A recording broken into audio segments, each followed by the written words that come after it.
Olá, o nosso Brasil em Discussão de hoje, temos aqui como convidado o deputado federal Jair Bolsonaro pelo PP do Rio de Janeiro.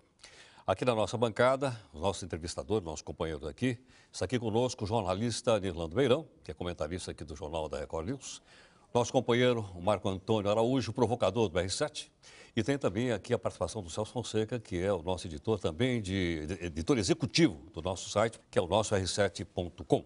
Militar de profissão, Jair Bolsonaro é capitão reservista do Exército. Aos 67 anos, hoje, Bolsonaro é deputado federal pelo PP do Rio de Janeiro. Mas ele já passou por várias siglas partidárias. Foi do PDC, PP, PPR, PPB, PTB e do DEM. Bolsonaro já está no 6º mandato, em que foi eleito com mais de 120 mil votos. O parlamentar ganhou projeção nacional ao defender questões consideradas polêmicas e até mesmo preconceituosas. A tortura do período militar, a censura e a pena de morte. Já fez declarações contra as cotas para negros nas universidades e chegou a dizer que nenhum de seus filhos corre o risco de ser homossexual, pois tiveram uma boa educação. Eu não sei por que tanta discriminação. As minhas melhores professoras sempre foram as prostitutas. A cruzada contra as manifestações homossexuais é seguida pelo filho, o vereador Carlos Bolsonaro, do PP do Rio de Janeiro. Parlamentar também tem outro filho na vida política, o deputado estadual Flávio Bolsonaro. As opiniões já fizeram Bolsonaro sofrer representações por quebra de decoro no mandato. O kit gay não foi sepultado ainda.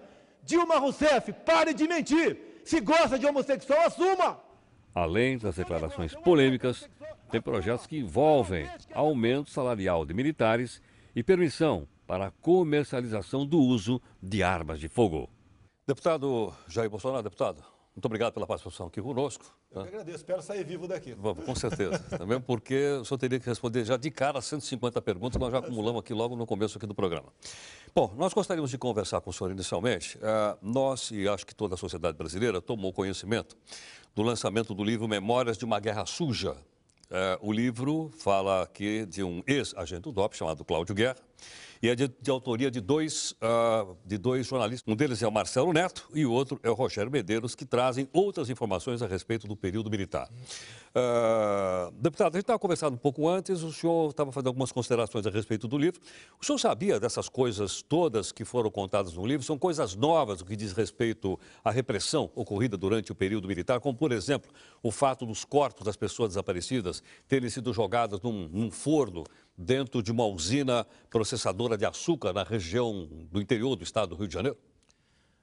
O livro, né, o papel, aceita tudo. Esse cidadão aí me surpreende que em outros livros, como O Brasil Nunca Mais, o nome dele não apareceu em lugar nenhum, como torturador, como opressor, vamos assim dizer.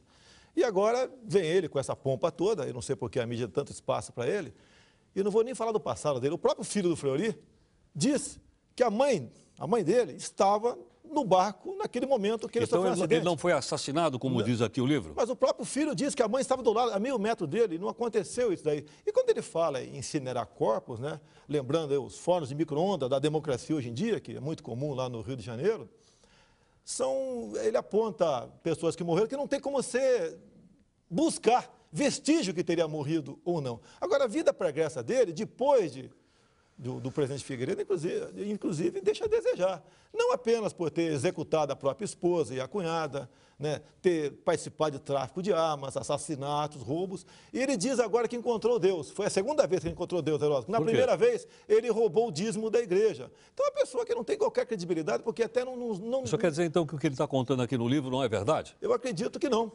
Não, até porque não. Por que só agora? Por que tantos anos depois? Encontrou Deus agora? Ou ele está querendo se arrumar, querer uma bolsa ditadura, algo parecido com uma bolsa ditadura para... Tem remorso, deputado? Existe remorso, sim, acredito em remorso, mas não acredito nesse cara que ele está falando. Que remorso?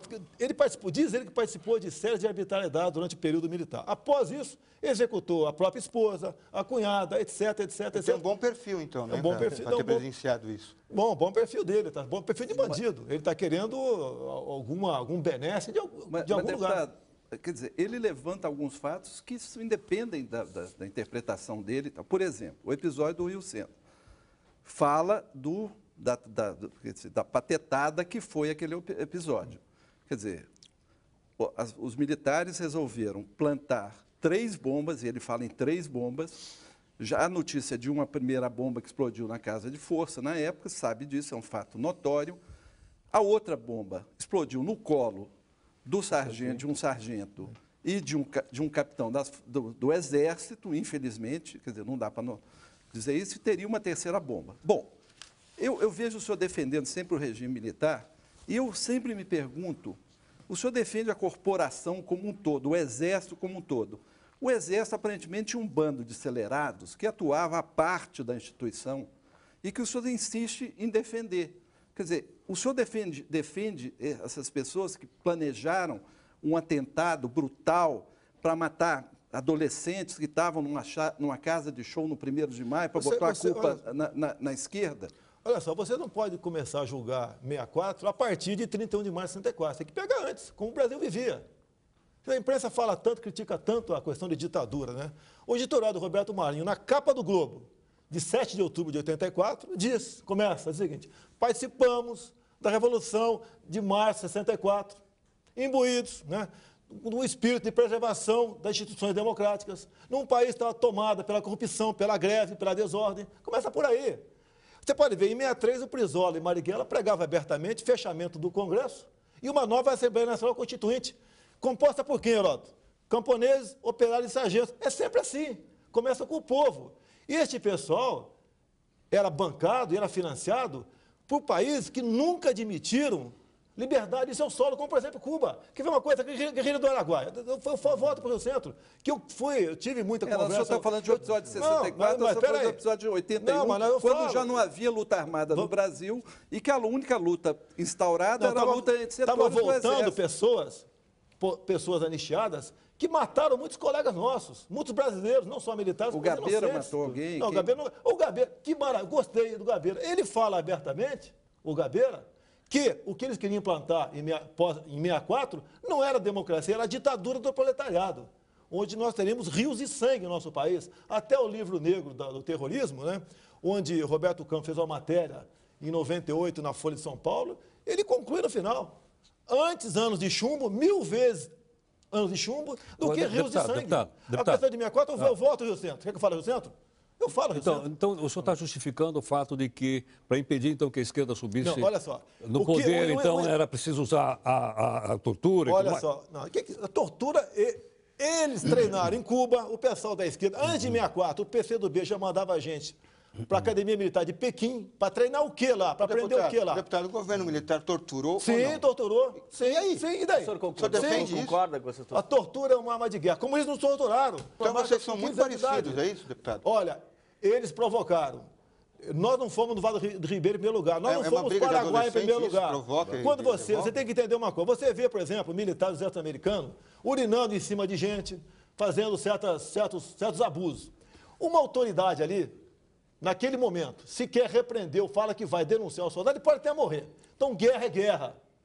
Guerra é guerra, tá certo? E eles entraram na guerra. Eles perderam, graças a Deus, eles perderam em 64 e depois foram para a luta armada, financiado, repito, por países que nunca admitiram liberdade em seu solo. E, graças a Deus, nós conseguimos ganhar essa guerra. Deputado, o senhor acha que isso tudo vai ficar mais claro agora com a chamada Comissão da Verdade?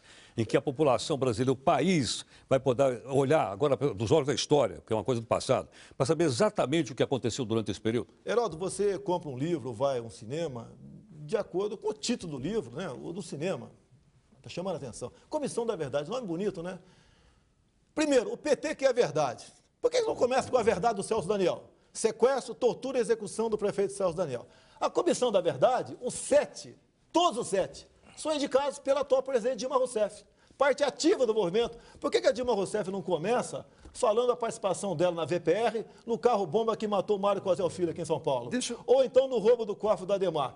Só para concluir aqui, houve uma comoção nacional quando o embaixador Sérgio Vieira de Mello morreu vitimado por um carro-bomba em Bagdá. Agora, o Mário Cosel Filho, recruta da VPR da Dilma Rousseff, não tem que passar limpo. Vamos falar da Dilma. Eu vi recentemente, nós vimos todos uma foto dela num depoimento na Justiça Militar, sim, em que ela aparece com atitude, aparentemente, apesar de ter se torturado, de uma forma bastante serena, digna, altiva, e 2 oficiais do Exército se cobrindo o rosto. Eles estavam envergonhados de estarem ali naquela situação? A resposta é muito simples, né? Ela realmente, a cara dela, sem problema, né? Altiva, né? Simpática, etc. Se fosse uma ditadura, não teria fotografia. Agora, houve a fotografia e a mão na cara era exatamente por um motivo. Porque aquela foto dos jornais, os familiares daqueles militares poderiam sofrer represálias da esquerda que estava em liberdade. Em Cuba teve algum julgamento? Coreia, Albânia... Então, o senhor acha que tem que apagar esse passado? Quer dizer, a gente não tem que ter essa revisão histórica. Para que serve a anistia? Tem que continuar impune. Quer ver uma coisa? Uma das passagens do Alexandre Garcia entrevistando o Brizola. Olha, vamos lá, me permita aqui. Então, Você fala... Roberto Marinho, Alexandre Garcia. Não, vamos lá. A dado momento, Alexandre Garcia perguntou para o Brizola o dinheiro que ele recebeu de Fidel Castro para a guerrilha do Caparó. Resposta do Brizola. Ô Alexandre Garcia, a anistia está aí para esquecimento, não vamos tocar nesse assunto, é passado, e botou um ponto final. Eu até tive um arranca-rabo, desculpa o linguajar, baixou um pouquinho o nível aqui, com o Brizola Neto na tribuna. Certa vez ele pegou a tribuna da Câmara, tem 2 anos, porque eu quero denunciar, não sei o quê, os militares torturaram milhões de brasileiros. Eu peguei o microfone. Ô Brizola Neto, você está confundindo. Não são milhões torturados. Milhões foi o que teu avô pegou de Fidel Castro para a guerrilha do Caparaó e comprou fazenda no Uruguai. Deputado, só para concluir. Ele quis sair no braço comigo. Deputado, só para concluir essa questão, então, da Comissão da Verdade. O senhor está duvidando da honestidade dessa comissão, haja vista que nós estamos falando de fatos históricos, de fazer um levantamento histórico do nosso país. Quem vai julgar são 7 indicados. Veja bem, não é um julgamento isso. É uma reconstituição da história do país. Isso não é um tribunal. Bem, o que eles querem, Heródoto, o que eles querem é o seguinte, é um relatório circunstanciado que sirva, Heródoto, você que, pelo que me consta, é professor de história, não é isso? Não sei se pelo que me consta. Para colocar no currículo, nas escolas, a nova história brasileira, botando Zé Dirceu como herói, Genuíno, Frank Martins, etc. como heróis, e nós como bandidos. É isso que eles querem. Agora, quer ver, eu te respondo, pergunto uma coisa. Imagine um tribunal de júri com 7 traficantes para julgar o Beira-Mar. Desculpa, peraí. Primeiro, não estamos falando de tribunal de júri, e segundo, não dá para o senhor comparar uma questão política com uma questão de tráfico de drogas. Nós estamos falando da recuperação da memória do país. Mas a memória, por que não tem ninguém nosso lá, Heródoto? Porque eles têm medo da verdade. E outra coisa, a comissão, Heródoto, tem 4 tipos de crimes. Se essa comissão for mais equilibrada, o senhor concorda? Concordo e colaboro com gente nossa para participar dela. O Coronel Lício participa... O que é gente nossa? Nós não somos todos brasileiros? Militares que participaram. Então, por exemplo, o Coronel Brilhante... Ele tem um livro. Pois é, o senhor acha que... Tenho certeza que ele participa. Equilibrar, assim. Agora, se eu quero participar, Heródoto, eu quero apurar 4 tipos de crime, né? Mortes, tortura, desaparecimento forçado, ocultação de cadáveres. Não quero apurar. Carro-bomba, bomba no aeroporto de Guararapes, execução do Alberto Mendes Júnior. Eles não querem apurar nada disso. O senhor está prejulgando uma coisa que não aconteceu ainda. Olha, olha só, o exemplo foi há 4 semanas na comissão preliminar, vamos assim dizer, da Luísa Erundina em São Paulo, onde eu entrei. Era uma comissão reservada. Meu Deus do céu, que verdade é essa? Agora, você vai ouvir agora o que aconteceu lá dentro. Vão me acusar de estar aí vazando informações. Mas você quer a verdade ou não quer? Sim, quer. Eu acho que a população então, dos 3 depoentes, 2 eram ex-militares. Um falou o seguinte, entre 3 coisas importantes lá. Olha, eu tinha medo da guerrilha do Araguaia. Quem não tem medo? Né? Porque ele falou, porque o exército não estava preparado. Concordo, não estava. Quando a gente vai perguntar, e o outro lado estava bem preparado, a Erundina não deixa responder. Estava muito bem preparado, que foi preparado basicamente em Cuba. O Fidel Castro merece ainda em vida uma estátua do tamanho do Cristo Redentor em nome da democracia em nosso país. Que ele queria uma democracia em nosso país. A guerrilha foi esmagada. Mas peraí, você quer... Você quer que faça o quê? Você quando captura, quando você mata alguém a 30, 40 quilômetros selva dentro, não tem como você carregar e tem que esmagar mesmo. Ué, a Colômbia teve... A Colômbia tem ética, deputado. A Colômbia, que ética na guerra? Não tem ética em guerra. Você fala em ética em guerrilheiro, em comunista que matou milhões fora do Brasil. Existe uma comissão internacional hoje em Haia que está julgando crimes de guerra em todos os lugares. Por hora só pegaram os africanos, os veteranos africanos. Tem algum momento que a gente vai ter que chegar... Isso é uma comoção internacional, quer dizer, por que não voltar à história, entender o que se passou, inclusive do ponto de vista das Forças Armadas, isso que eu não consigo entender. Exatamente. As Forças Armadas não querem expor, vão ficar vão pagar o preço histórico de ser julgado como uma corporação que torturou? Não, mas peraí, mas antes tem que fazer a tortura que esses caras fizeram. Tem um cara morto aqui, você não pode partir do momento que eu dei 5 tiros nele. O que ele fez até tombar morto? Agora, por Vocês exemplo, não discutem isso? Deputado, Tem uma tortura coisa... é crime hediondo. Não, aqui que é... É hediondos que... Olha, inafiançável. devemos aos militares das Forças Armadas, naquela época, a liberdade que nós temos hoje em dia. Que se esse pessoal tivesse chegado ao governo, quantas vezes já tentaram calar a imprensa? Esse pessoal que está aí. Deputado, não cansa ficar defendendo isso. Não cansa. Não. São 40 anos defendendo assassinato, tortura, arbítrio, ditadura. Deputado, nós estamos aqui hoje, nós estamos discutindo, temos pontos de vista divergentes. Naquela época não existia essa possibilidade. Ninguém discutia nada. Quer dizer, se a gente estiver discutindo com esse teor de liberdade que estamos discutindo agora, nós sairíamos daqui direto para a cadeia para ser torturados, talvez. Espera aí. Então, o que esses caras queriam impor no Brasil? Queriam impor uma ditadura em nosso país. E vocês nós vivíamos na época da Guerra Fria. Vocês colocaram outro, deputado. Olha só, no Brasil aqui todo mundo tinha liberdade, quem quisesse sair do Brasil saía. Tá ok? Tinha como pleno muita emprego. gente teve que sair do país obrigada. É lógico, quantos aqui... cientistas, quantos intelectuais que o Brasil deixou de conviver. Não, da grande maioria que saiu daqui foram poucos. Saíram daqui, foram porque cometeram crime de sangue. Eles treinavam o que em Cuba, na Albânia, na Coreia? Foram fazer o curso do que lá fora? Você vê uma coisa, a Dilma Rousseff fala muito do Beto, o amigo dela. Ô, Beto, não está aqui, etc. A história é longa, tá ok? Por exemplo, temos foto, a imprensa publicou, de Beto em 62, em Cuba, curtindo férias. Agora, deputado, quem curtia férias em Cuba em 62, se não fosse simpático ao regime? Explica mais uma coisa que está aqui no livro, né? Uma guerra suja, e eu acho que o nosso telespectador deve saber. Quando, no período Geisel, o próprio regime militar começou a promover a sua reabertura, houve um setor dentro das Forças Armadas que era contrário a essa abertura e houve até uma história de uma tentativa de golpe de Estado contra o próprio Geisel, que todo mundo sabe. Né?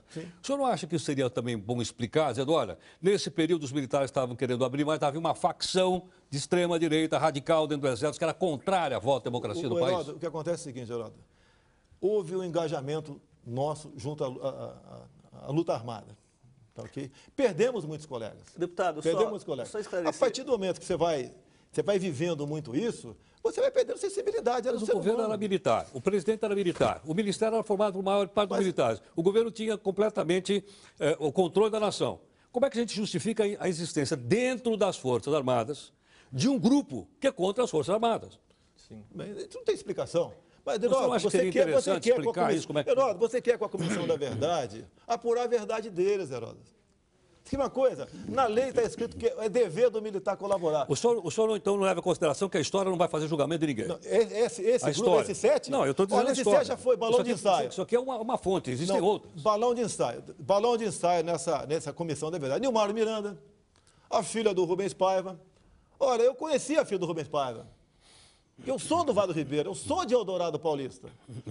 A família Paiva tinha uma fazenda enorme chamada Caraitá, em Eldorado. Em 1970, o Lamarca se alojou próxima à divisa da fazenda do Rubens Paiva, indicado por ele.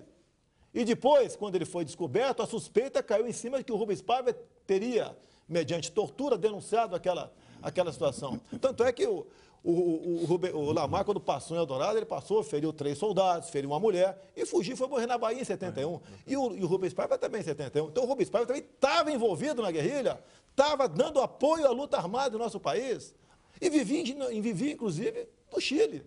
Você quer esperar o quê dessa gente? Com o fato de ter sido morto em tortura. Olha só. Isso ter sumido no cadáver. O Rubens Paiva estava jurado, ia ser justiçado pela esquerda da VPR do Lamarca. Aí vocês foram e fizeram o serviço, então. Mas o que é fazer serviço? Eu não entendi o que é fazer serviço. Argumento. Que argumento? Que o Rubens Paiva tinha ligação com o Lamarca. Que o Lamarca isso justifica. Mas vocês querem dizer que é a mesma coisa que dizer que os traficantes, por aí, quando morrem em combate com a polícia, nós temos que punir o policial militar. É a mesma coisa. Vocês falam em presos políticos. Preso político tem em Cuba e ninguém faz nada. Deputado, o senhor acha que cometeu barbaridades, como, por exemplo, torturas, tem que responder permanentemente e o crime de tortura não pode ser anistiado? Olha, a tortura passou a ser captada de lei há pouco tempo, né? Agora, o PT agora está pensando em criminalizar o terrorismo. Só com um detalhe, acredite se quiser. O grupo 16 juristas que estão fazendo trabalho no Senado, então, se nós aqui fomos agora no aeroporto aqui, tocar fogo num avião, ou invadir uma fazenda de de experimentos aí, de transgênicos, nós aqui, nós começamos com 8 anos de cadeia. Agora, se for o MST, deputado, a via campesina, não. Eu pergunto uma coisa, você está respondendo outra. Eu estou falando, Heródoto. As pessoas que querem a verdade são as pessoas que... Não, então eu vou voltar à pergunta. Sim. O senhor acha que pessoa que cometeu crime de tortura tem direito a ser anistiado ou não tem anistia para quem A cometeu? partir de agora, não. Capital tem lei. Se não me engano, 98. É a sua opinião. Mas isso, do ponto de vista internacional, legislação Não, mas internacional, espera aí. isso é crime hediondo, Mas se não é assim- no Brasil, se é no assim- mundo Se inteiro. assim o americano colaborou com o regime militar aqui, Exatamente, colaborou sim. com Eu a queria saber Argentina, e eles querem nos julgar agora? O know-how da tortura brasileira é brasileiro Não. ou é americano? Não, cubana. Cubana. É chinesa. Mas não vieram americanos Veio- aqui. veio- olha só. O senhor Olha só, não é palavrão que eu falar aqui não, pelo amor de Deus, tá? Entre as técnicas cubanas, tem a merdaca, ou seja, afundar preso em merda, tá ok? Isso sempre se praticou em Cuba, sempre. Em 82 foram os 200 últimos fuzilamentos em massa em Cuba. E esse pessoal que é a verdade é o pessoal que admira Fidel Castro. O Lula há pouco tempo falou que Fidel Castro é um exemplo, modelo superior de conduta ética. Ele falou que na Venezuela pode faltar tudo, menos O democracia. senhor só defende, o senhor sempre usa o erro do outro, defende Olha, o outro, guerra, o seu. guerra é guerra. Se nós fôssemos complacentes, como a Colômbia foi com seus guerrilheiros, teríamos hoje no coração do Brasil uma FARC, como a Colômbia tem lá. Então é guerra. Você não tem como. Eu fico chateado muitas vezes quando eu vejo aí armas, por exemplo, o policial militar achando que o policial militar não pode ir desarmado para casa, que a arma dele tem que ser não letal, etc. E o vagabundo está com fuzil. Como que o senhor participou dessa guerra? O senhor já era militar? Não, o eu senhor entrei era no Exército em 1973, Tá. Escola Preparatória de Cadetes em Campinas.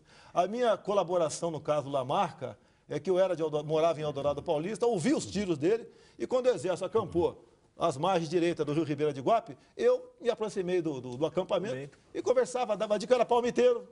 Eu raramente usava um alpargatas aqui, um bamba moral, um ródia, e colaborei nesse sentido com o pessoal. Inclusive, lá, devo a eles, né, um ICAM, um panfleto sobre instrução de concurso. Como é que o senhor se encantou pelo Exército? Eu me apaixonei pelo Exército Brasileiro. Deputado, o senhor acha que dá uma boa contribuição à democracia brasileira, defendendo, obviamente, algumas posições polêmicas, porém respeitáveis? Todos nós aqui respeitamos as suas opiniões, obviamente, ainda que a gente não concorda, mas estamos respeitando. O senhor faz parte de um partido político chamado PP, né, que tem, entre outros militantes, o senhor Paulo Maluf, que também tem uma ligação forte com a ditadura, e tem também pesa contra ele uma série de suspeitas a respeito de malversação de dinheiro público, né? E vez por outra a gente ouve dizer que ele não pode sair do Brasil porque ele está na lista da Interpol. Como é que o senhor se sente, né, politicamente dentro de um partido? É de direita o PP também ou não? Eu sei que eu sou de direita. O senhor é de direita. Como é que o senhor se sente, então, dentro do PP, fazendo política no Congresso Nacional? Olha, eu não voto com o meu partido, nem com esse, nem com os outros a qual eu pertenci no passado. Digo de passagem, a grande maioria eu deixei o partido porque ele foi extinto, foi se fundindo com outros partidos. Agora, e se eu tivesse no PT do Zé Disseu, do José Genuíno? Estaria muito mais desconfortável ainda. Agora, você tem que ter um partido. Eu sou respeitado dentro do meu partido.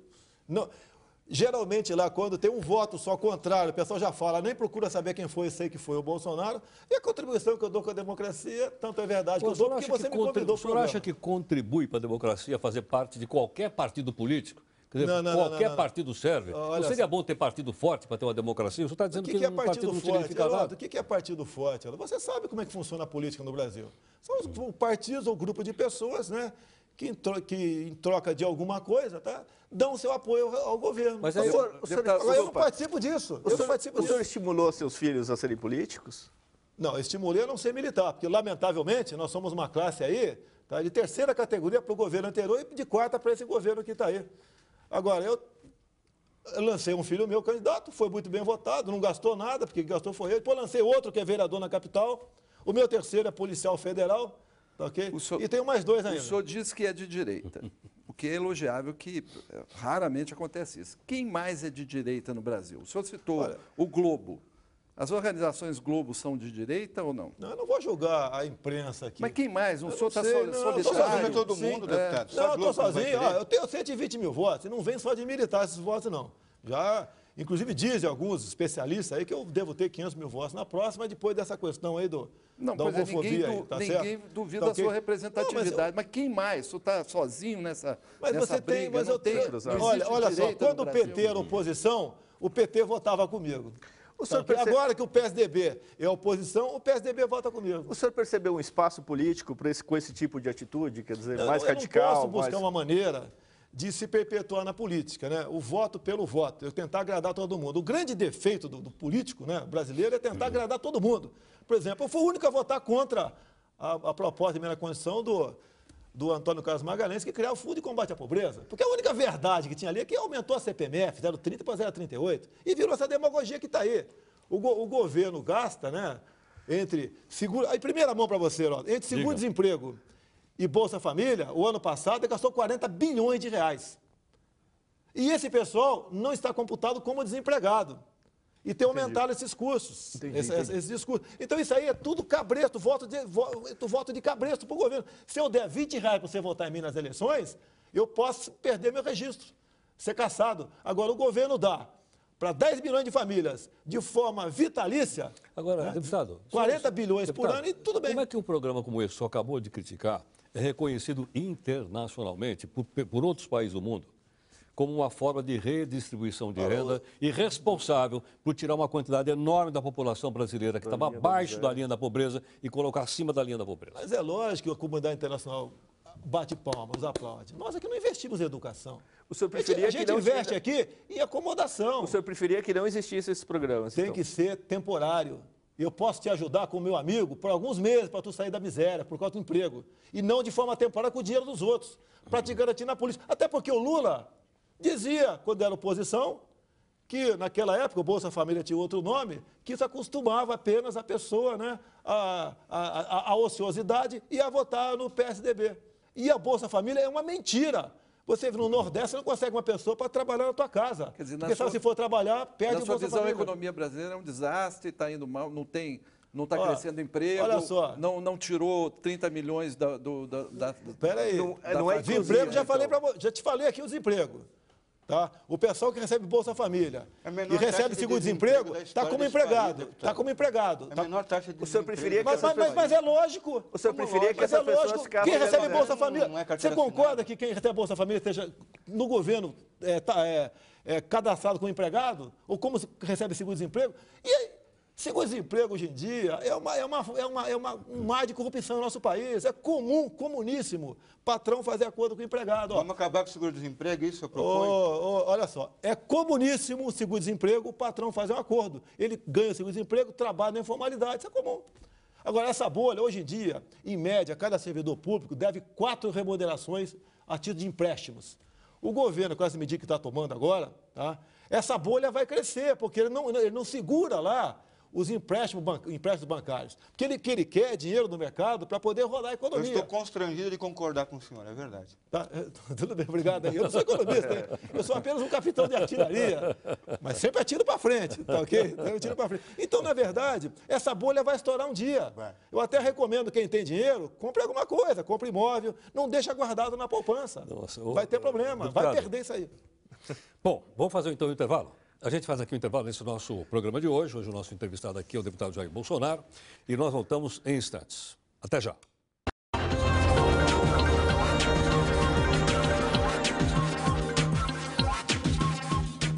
Bem, nós voltamos aqui com o nosso Brasil em Discussão. Hoje o nosso convidado, o deputado pelo PP do Rio de Janeiro, o deputado Jair Bolsonaro, que está aqui conosco. Participa do programa o jornalista Nirlando Beirão, o meu companheiro no Jornal da Record News, e também o nosso provocador, o Marco Antônio Araújo e o Celso Fonseca, ambos do R7.com. Deputado, deixa eu mostrar aqui na nossa tela uma pergunta do Kennedy Moraes para o senhor. Olha aqui, ó. Vamos ver se está aqui, de cima. Ele diz o seguinte, que uma declaração do senhor, o senhor disse que o filho começa a ficar assim meio gayzinho, ele muda o comportamento dele. Ele pergunta se realmente o senhor acredita que o que faz um homem, um indivíduo de caráter e respeito, bem como ser heterossexual ou homossexual, é o fato de sofrer uma educação repressiva, ser espancado ou censurado pelos pais. E o senhor apanhava muito em casa e apanhou também no Exército? Pergunta aqui o Kennedy. No Exército eu nunca tive esse problema, né? Nem bati, nem apanhei, sem problema nenhum. Olha, assim como você muda o comportamento de um garoto agressivo, você pode mudar o comportamento de um garoto que quer ter certos comportamentos que não estão de acordo com a minha linhagem. Acabou. Você vê, se um garoto começa a andar com quem fuma, com quem cheira maconha, com quem cheira, vai acabar fumando, cheirando. Se começa a andar com só aluno que não quer estudar, vai virar vagabundo. E se começar a andar com homossexuais, com toda certeza, tem tudo para virar homossexual também. Isso se resolve na pancada, é isso? Desculpa. O que é pancada? Tem a lei das palmadas em Brasília agora. Eu segurei a lei das palmadas. Eu entrei com recurso, eu segurei. Aliás, a pergunta do João aqui é sobre isso. Eu segurei a lei das palmadas em Brasília. Que moral tem qualquer governo, quem dirá esse que está aí, dizer como eu devo educar meu filho em casa? Ninguém é a favor de espancamento. E sabe quem patrocinou essa proposta inicialmente, o ano passado aqui? A Rainha Silvia da Suécia. Então eu perguntei para a Rainha Silvia, eu não posso dar um tapa na bunda do meu filho de 17 anos de idade porque está cheirando maconha.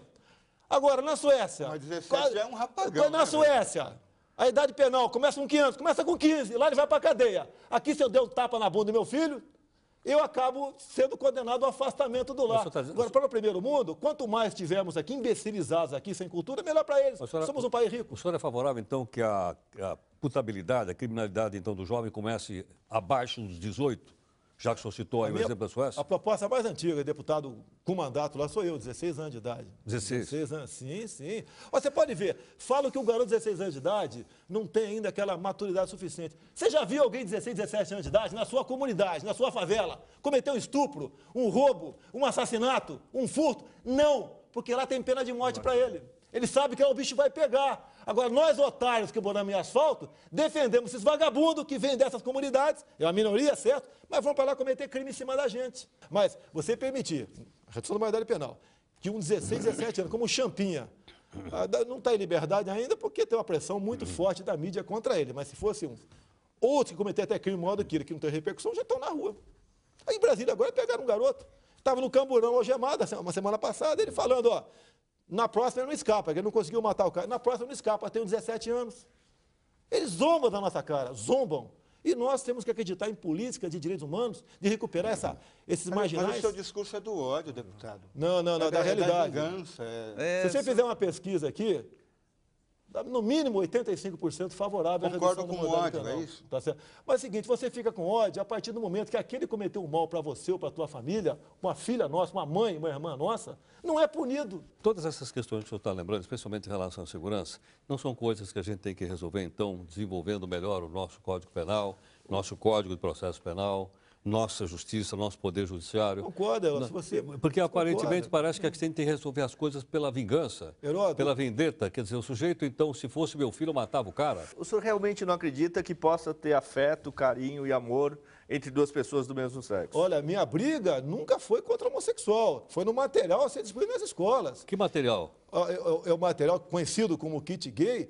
Heródoto, sem querer, no final de 2010, no dia 23 de novembro de 2010, eu descobri isso dentro da Câmara. Então o senhor respeita... Peguei as fitas. Eu peguei as fitas. Esse material, todo ele agora foi para a Secretaria Nacional de Direitos Humanos.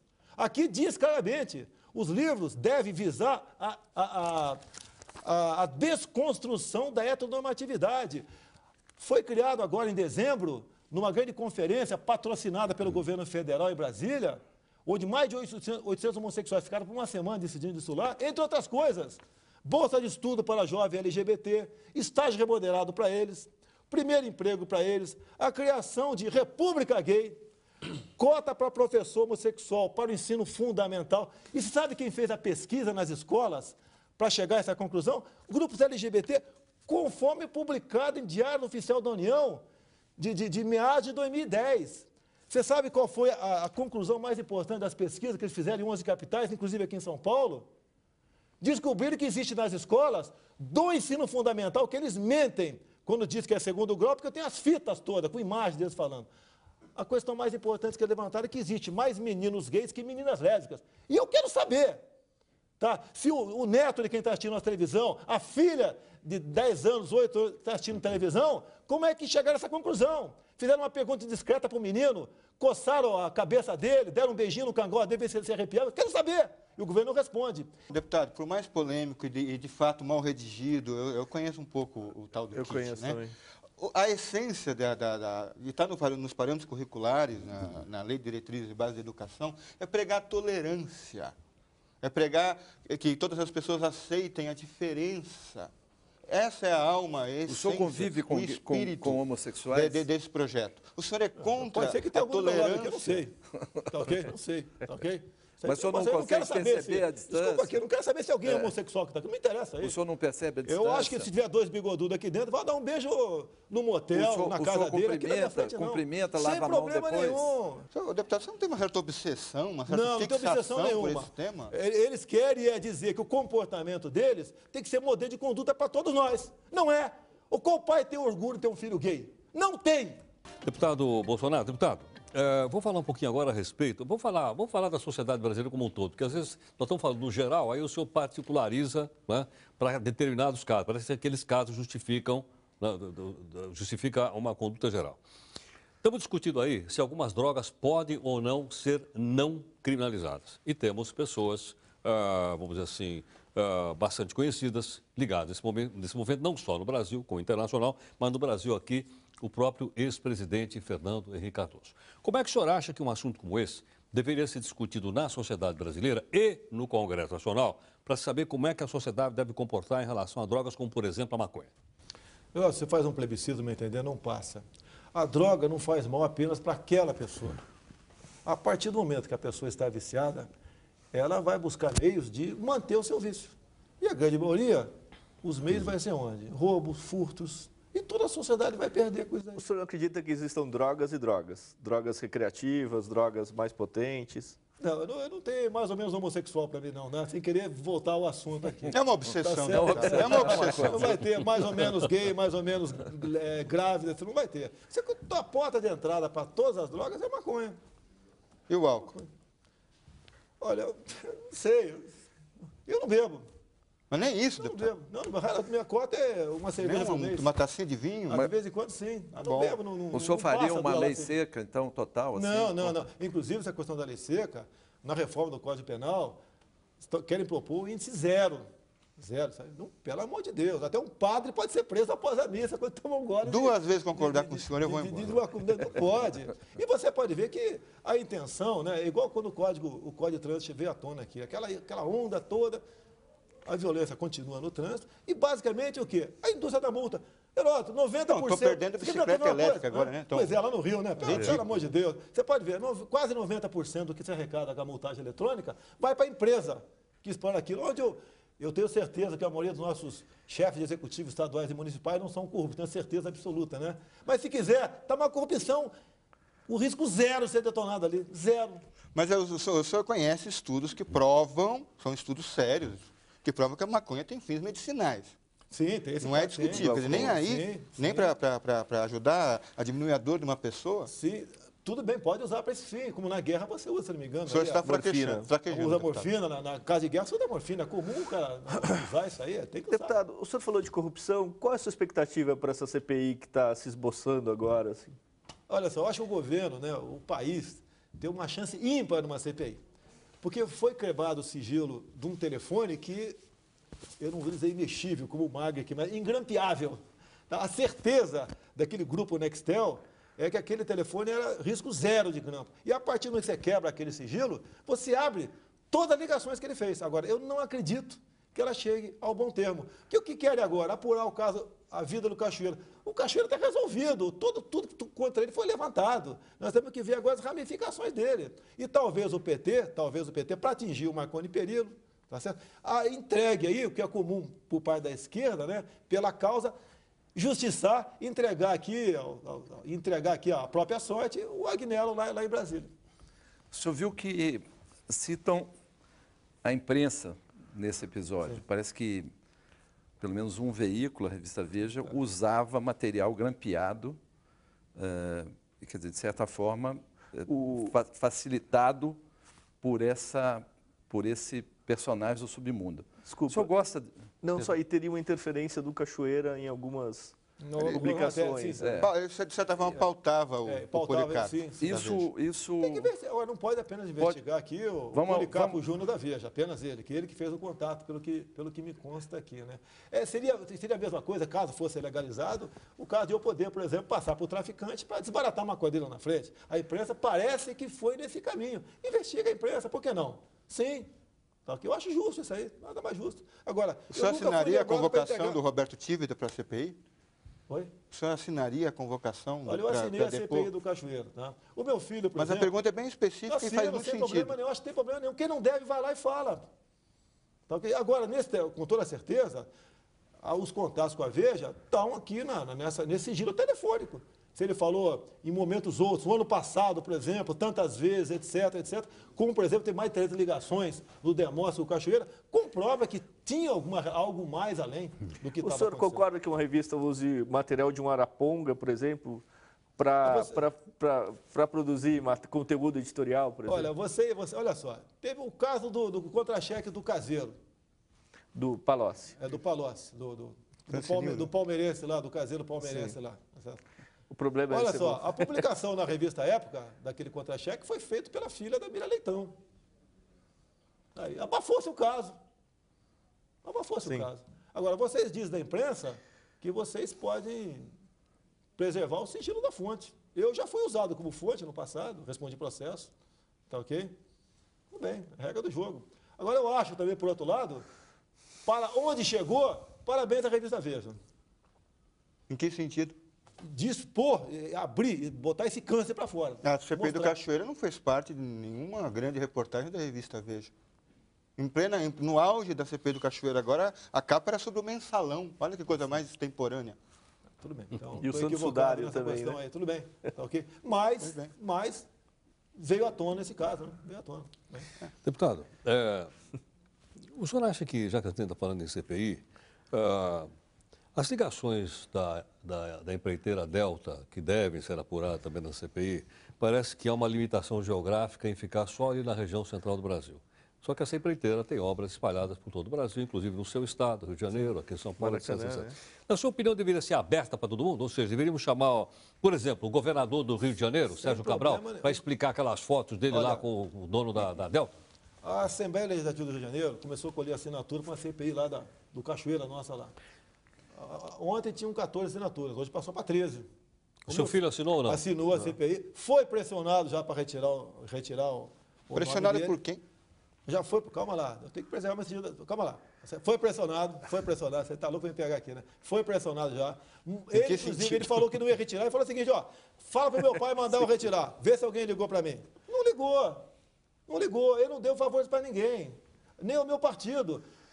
Respeito todos da Câmara dos Deputados, tá certo? Não estou lá para buscar lá furo lá dentro, que tem bastante, tá ok? Mas eu faço a minha parte. Veja bem, o senhor fala em respeito, mas nós mostramos na abertura do programa uma maneira desrespeitosa do senhor em relação à presidente Dilma Rousseff, que o senhor gosta, não gosta? É a presidente dizendo de fato, da República. O senhor já pediu desculpas para ela? Não vou pedir, eu não vou pedir. Desculpa, ela tem que pedir para a sociedade, por estar enganando a sociedade, é a questão do kit gay. Já teve outros passos dentro da Secretaria Nacional de Direitos Humanos. E ela tem uma causa de amor com a causa gay. Quem falou que diz que não tem? Tem. Por que o senhor escapou da cassação até agora? Eu já escapei vou chutar aqui, 30% de cassação.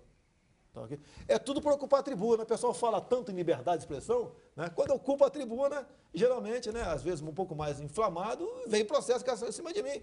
Eu não vou deixar de falar. Pô, inclusive, certa vez, né, estava tão pesado, quando eu bati no Fernando Henrique Cardoso, tinha que fuzilar 30 mil corruptos, a começar com o FHC, quando ele privatizou a Vale do Rio Doce, queria que eu pedisse desculpa para me livrar do processo de cassação. Deputado, o senhor não acha que é uma diferença entre falar sobre questões políticas de um governante e falar a respeito da sua personalidade? Não, ou seja, pode dizer que o personante, que ele não é competente, mas você vai e ataca a figura da pessoa? Não é figura, quer dizer, ao invés da gente fazer política, a gente faz uma retaliação, como o senhor fez, nós mostramos aí no começo da matéria. No meu entender, não foi. O momento exige isso. A agressão à família brasileira é incomensurável, E alguém tem que chamar a atenção. Que se não chamar... se eu não tivesse esse comportamento, eu não estaria no teu programa. Eu não faço isso para estar aqui. Tá, mas eu sou chamada porque ou vocês querem tirar um leite de mim, a presidente Dilma tem uma filha. Se o senhor fosse filho da presidente Dilma, o que o senhor faria com um deputado que tratasse ela daquela forma? Peraí, pelo amor de Deus, olha só, o crime que ela está cometendo ainda na questão do material homoafetivo nas escolas merecia chamar atenção. Eu passei 6 meses apanhando na Câmara nessa questão do kit gay. Depois a bancada evangélica entrou na briga. Se não fosse a bancada evangélica, não teríamos ganho essa guerra. Não teríamos ganho. O senhor se sente legitimado a falar pela família brasileira? Olha, o senhor se julga um porta-voz da família brasileira? Tem cara que me detesta, tem cara que quer me fuzilar, tá certo? Agora, eu sou eu, você sabe quem eu sou. Eu não mudo. Se for o governo, o presidente da República for um outro, de outro partido, em 2015, eu não vou ser diferente do que está aqui. Eu quero ser amigo do presidente, não consegui ser até hoje. Eu quero ter um prefeito amigo, um deputado, não consigo ter, lá no Rio de Janeiro, não consigo ter ainda. Agora, eu falo do coração. Se eu não tivesse oportunidade, não tiver imunidade para falar, eu vou ter para quê? Para buscar ali meandros no orçamento. O senhor acha que falando do jeito que o senhor fala, muitas vezes atacando as pessoas, aí está a sua imunidade, né, e o seu direito de expressão, o senhor acha que o senhor contribui para a democracia com isso? Acredito que sim. O que acontece é o seguinte, é natural do político do Brasil atualmente, é contemporizar. É deixar para lá. Não, o senhor é a direita que saiu do armário. Isso eu reconheço e é um elogio. É um elogio. O senhor fala o que muita gente pensa. Olha só, eu lembro do meu tempo de quartel, nativa, né? Eu via certos absurdos, eu ficava doido. Dava pirueta lá fora do quartel, etc. Agora que eu estou em Brasília, eu não vou deixar de botar isso para fora, de buscar uma solução. Quer ver uma coisa? Olha uma coisa que me revolta. Vocês estão aqui uma certa defesa da Dilma Rousseff. Por ocasião das eleições de 2010, ela mandou uma carta aos comandantes militares, dizendo que ia manter a política de reposição salarial dos militares. A exemplo do Lula. A imprensa noticiou isso aí. Eu tenho a original da cópia dessa carta. Qual reajuste para os militares do ano passado? 0. Qual reajuste desse ano? 0. E agora, semana passada, o Celso Amorim esteve lá no Senado, e o senador do Paraná, fugiu o nome dele aqui. Requião? Foi Requião?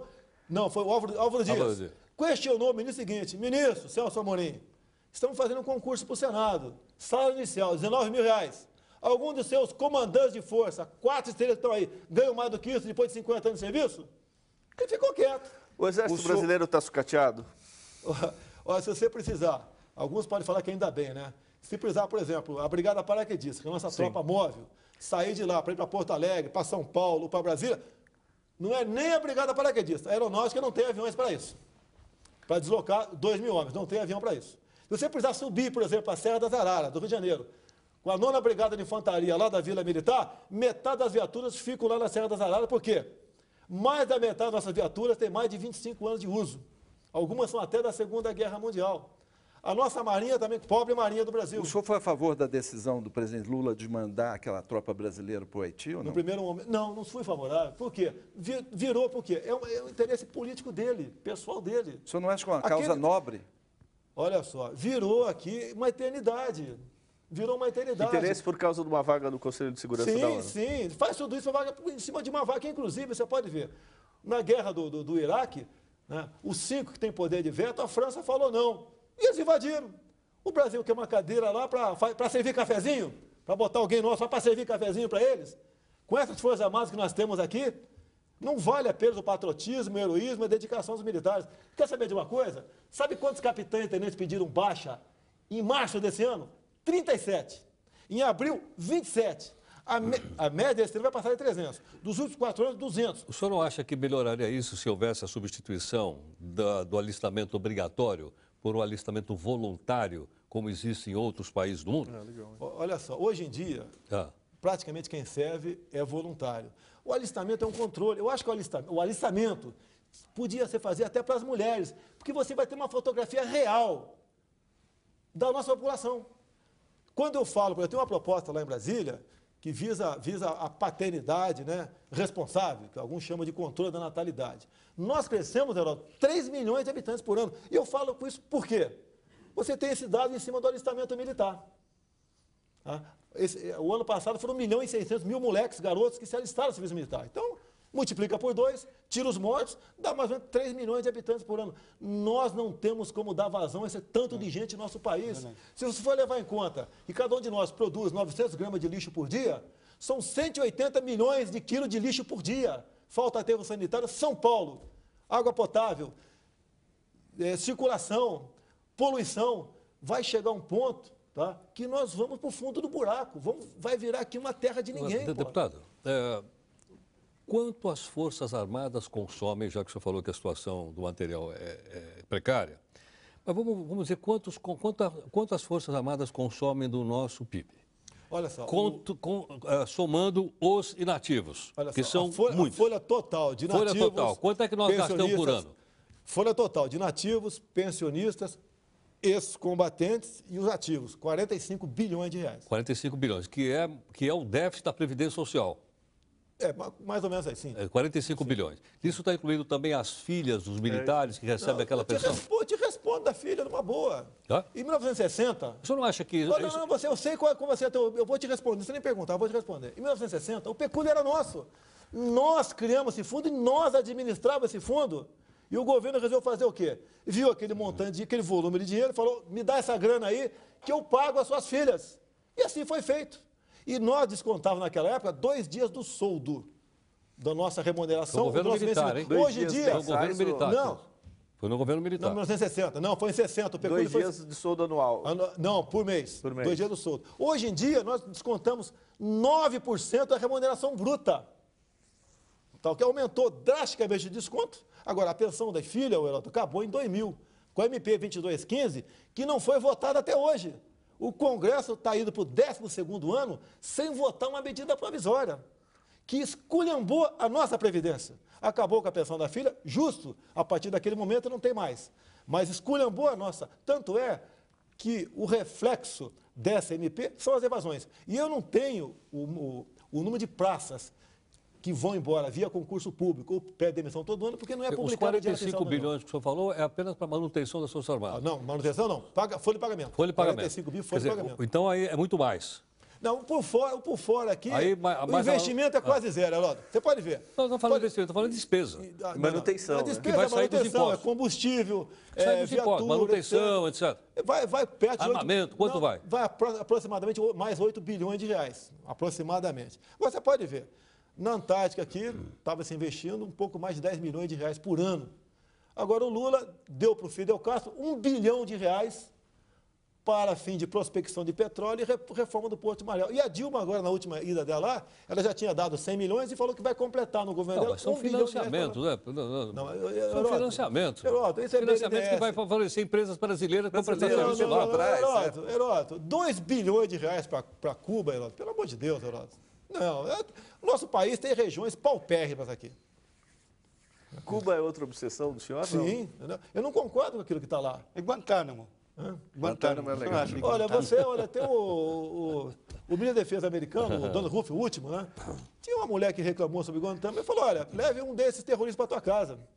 A primeira coisa, começa usando burca. Aquele pessoal lá, são terroristas, poxa. São gente que não tem amor à própria vida. Vai ter a tua, a minha, dos outros, não vai ter. Tá ok? E o que devemos fazer com ele, então? Ok? O que fazemos Guantánamo, com ele? julga e condena ou Joga ao absolve e mar. resolve o problema. Porque a jogar ao mar são usina de açúcar, são então. centenas de pobres cubanos que todos os anos morrem aí mordidos por tubarão, fugindo da ilha da fantasia. Deputado, nós estamos chegando aqui ao final do nosso programa. Várias vezes o senhor disse que sou de direita e, obviamente, a gente respeitava a sua posição de direita, como já vieram pessoas de esquerda aqui, todos são respeitados. Só define para mim, o que é ser de direita? Não sei. É ser oposição à esquerda que está aí. Tá? Que usa a demagogia, é o populismo, tá? É a enganação, é não investir onde deve investir. Tá, okay? É posar de vestais da democracia que não são, eles nunca foram democráticos. Então, posso entender que ser de direita é ser contrário à esquerda que está aí. A esquerda que está aí. Eu defendo pena de morte, eu sei que é causa pétera. Eu defendo a redução da moralidade penal, uma paternidade responsável, tal. Eu defendo tudo isso aí. Reservas indígenas, um crime que acontece no nosso país, a demarcação O de senhor terras acha que em indígenas. 8 anos de governo Lula o país não melhorou? Olha, ele pegou o que sobrou do início lá de Itamar Franco, do Plano Real. Se não fosse ele, pô, pelo amor de Deus. O Daniel me lembrou aqui agora o seguinte: o senhor votou a favor da mudança no Código Florestal, votou junto com os ruralistas? Votei. Olha só, quem é o grupo responsável pela agricultura do PT? Me responda. É o MST. É o MST. Eu fiz um discurso lá, inclusive, em cima dos 3 milhões de habitantes que nós crescemos. O mundo, ano passado, ela está em 7 bilhões de habitantes. Em 2025, seremos 8 bilhões. A China está se transformando num país consumista. Vai faltar comida para nós aqui, Heródoto. Então, o que é a bancada ruralista? É a bancada que bota aqui o churrasquinho na nossa mesa final de semana, é o arroz de todo dia, é o cara que produz. E aqueles que invadiram e derrubaram, o senhor acha que devem ser indultados? Como Sim, propõe o Código? sim. Indulta o pessoal? Sim, não tem que são multas impagáveis. Sim. São impagáveis, tá certo? Se apropriaram de terras públicas? Oi? Se apropriaram de terras públicas? Ô, Heródoto, não... terra pública não cabe nem uso campeão, Heródoto, tá ok? Não, então é você que, tira os caras de lá. Quando o MST se apropria, não diz que é revolução. Quando o pessoal vai lá ocupa tomar... para quê? A última foi em Sarandi, do MST. Invadiu lá um local de vacina de animais e acabou com tudo aquilo e tudo bem. Tá certo. Bom, deputado, o nosso tempo está esgotado. Eu queria agradecer a participação do senhor. Quando o senhor disse por que foi chamado aqui, porque nós pretendemos chamar aqui pessoas que pensem de maneira diferente. Opa, muito bom. Respeitamos todas as pessoas que estão Então aqui. serviu para alguma coisa aqui? Não, sem dúvida. O senhor foi chamado porque o senhor pensa de maneira diferente, nós respeitamos e temos o direito aqui de debater democraticamente, não só com o senhor, como outros que virão aqui. E meus parabéns, você cresceu no meu conceito. É uma iniciativa aqui da Record News. Quero agradecer então ao jornalista Nilando Beirão, o jornalista Marco Antônio Araújo e também o jornalista Celso Fonseca. Muito obrigado a todos. E nós convidamos você para um outro debate tão acalorado como esse, mas aberto, democrático, franco, livre e com garantia de liberdade de expressão aqui da nossa Record News. Até mais, obrigado.